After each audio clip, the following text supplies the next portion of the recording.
Sou Marcelo Viana, que é professor do Instituto de Matemática Pura e Aplicada do Rio de Janeiro. Eu acho que é seguro dizer que provavelmente é a instituição científica de maior prestígio internacional do Brasil, hoje em dia.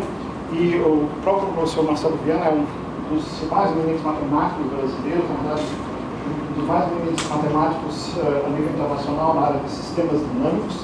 Ele formou-se em matemática na Universidade do Porto, fez doutorado no Brasil, no INPA, se não me engano, tem aqui a informação, concluiu em 1990 o doutorado, comunicação com o professor Chapovalos, um matemático brasileiro de grande importância, e ele tem um currículo de grande destaque internacional, tem mais de 60 publicações em diversos projetos científicos do mais alto nível, como Annals of Mathematics e outros do mesmo padrão.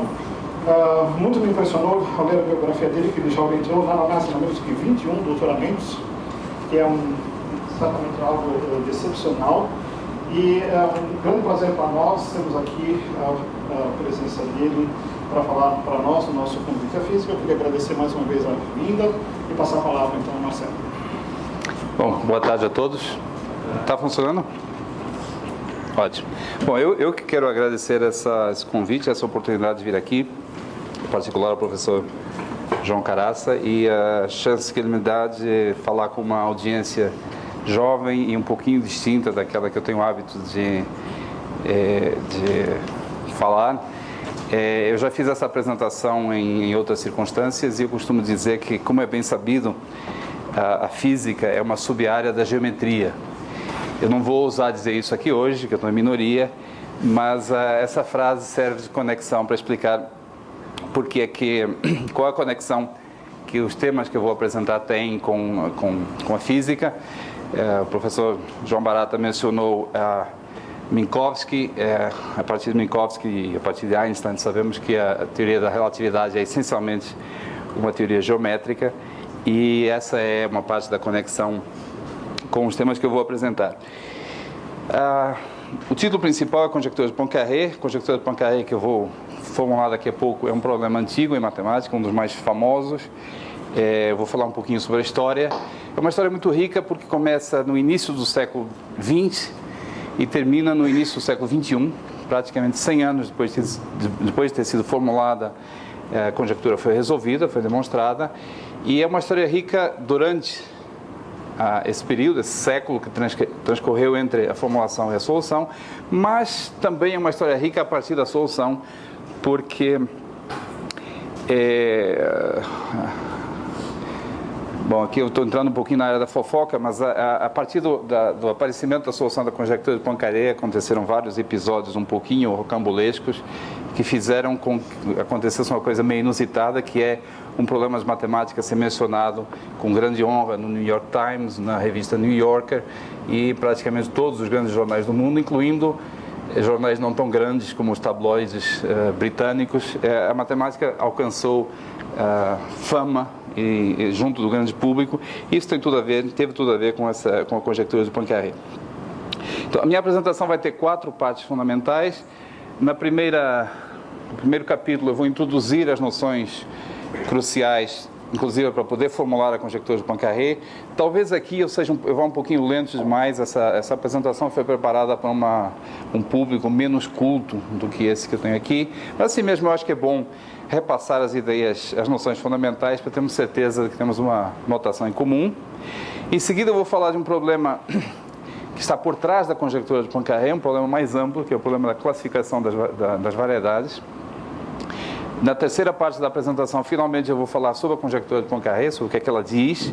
E na quarta, eu vou dar algumas ideias da demonstração da conjectura, por várias razões. Primeiro, porque matemáticos têm essa compulsão que sempre precisam provar alguma coisa, e também porque a prova da conjectura de Poincaré, a conjectura em si mesma tem conexões com problemas da física, mas curiosamente a demonstração também. A demonstração é inspirada por ideias inesperadas da física, que eu espero ilustrar para vocês. Então vamos começar com a primeira parte. Vamos definir os objetos, as noções fundamentais que estão por trás da conjectura. E a primeira noção é a noção de variedade.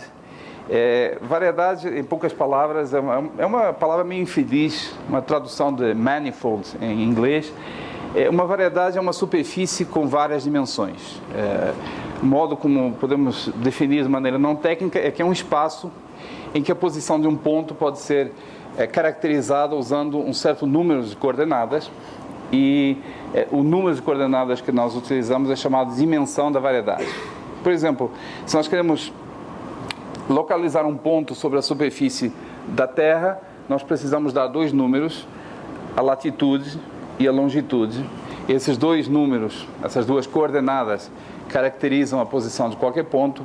Então, a superfície da esfera é uma variedade com dimensão 2. E, em geral, o número de variedades pode ser qualquer. Nós temos palavras especiais para variedades de uma dimensão, são chamadas curvas, e variedades de dimensão 2 são chamadas superfícies, e a partir daí, a partir de dimensão 3, 4, etc., usamos a denominação genérica de variedade. Dentro das variedades é usual distinguir duas classes, há várias distinções, mas uma das mais básicas é a distinção entre variedades abertas e variedades fechadas. Tecnicamente é meio complicado de definir, mas a ideia é muito simples. Uma variedade aberta é uma variedade em que uma partícula pode se deslocar indo em direção ao infinito, de maneira ilimitada. Enquanto que uma variedade fechada, como por exemplo o tóron, é uma variedade em qualquer caminho infinito tem que se autoacumular, porque não tem espaço para fugir para o infinito, tem que voltar sobre si mesmo. O que eu quero dizer aqui com variedade fechada, para usar uma expressão matemática técnica, é variedade compacta, sem bordo, para aqueles que sabem o que isso quer dizer, mas a noção fundamental é essa aqui. Diz que numa variedade fechada, os pontos não conseguem fugir as partículas não conseguem fugir para o infinito.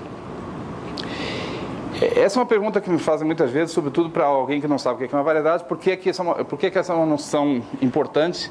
Eu acho que eu não preciso explicar isso aqui a esse público, mas já que está escrito lá, deixa eu dizer assim mesmo.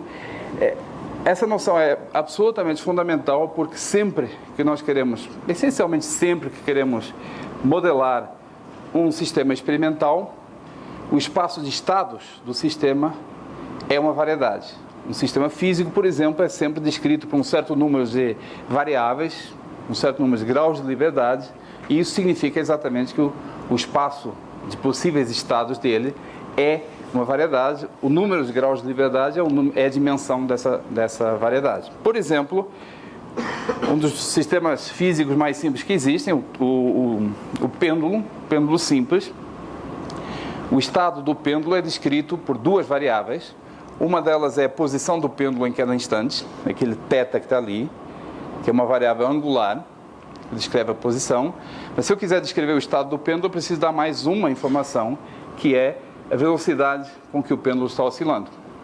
Então, o espaço de estados do pêndulo é o espaço das duplas θ, ômega, em que θ é uma variável, um grau de liberdade angular, e ômega é um grau de liberdade, uma variável linear.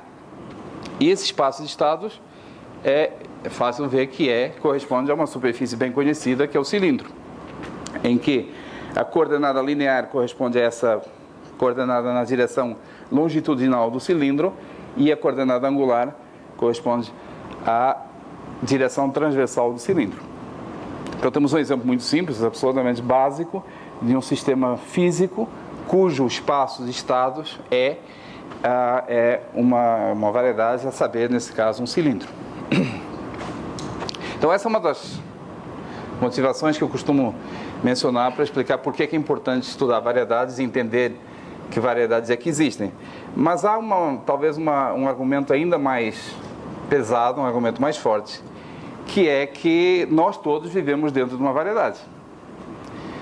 Vivemos dentro do universo, que na formulação relativística é uma variedade de dimensão 4, em que a posição de cada evento é caracterizada por 3 coordenadas espaciais e uma coordenada temporal. É claro que existem outros modelos, em particular na física quântica, em que, inclusive com números de dimensões maiores, isso não afeta o meu argumento.